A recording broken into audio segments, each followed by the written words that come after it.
vai nhá. Ngược răng. Thêm môi phía bay. Bông. Trong tu sắp vào rồi. Mà bay. Môi phía bay. Ôi. Lặng lên. Bay chết. Môi phía bay. Cài men. Mà cho. Bay đó. Phải coi đi. Môi phía bay. Không đi vui. Cài men rồi đi. Coi đi. Ngăn. Họ bay. Họ từ. Quay. Họ quay.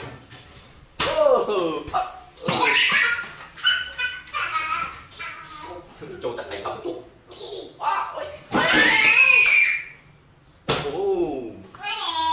Mặc không mặc.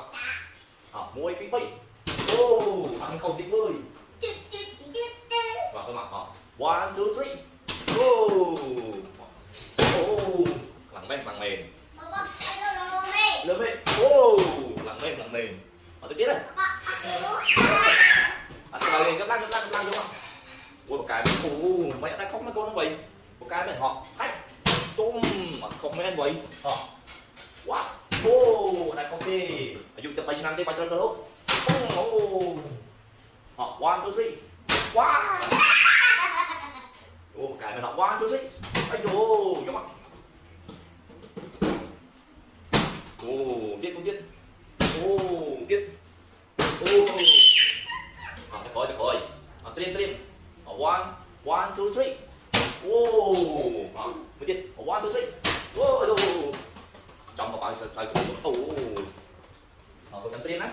1, 2, 3 cái đấy. Cải men vậy. Mà. 1, 2, 3. Ây dô, thời các bà. Thời một cái cổ sợ. 1, 2, 3. Cải men. Ai không ơi. 1, 2, 3. Chạy. Cái men, 5 bộ quả. Tôi lên một cái thôi còn. Yes, okay, yes. Good.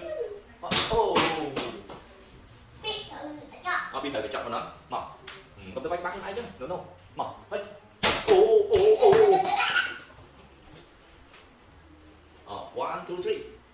3. Thời một lần này như. Mà. 1, 2, 3. Bách. Thời một tiếng này. Món. Họ lên mệt. Họ quay. Mà. Đi. Còn chạm cho máy đó. Ngược răng. Họ tiêm mối phía bay. Trong tu sắp vào rồi.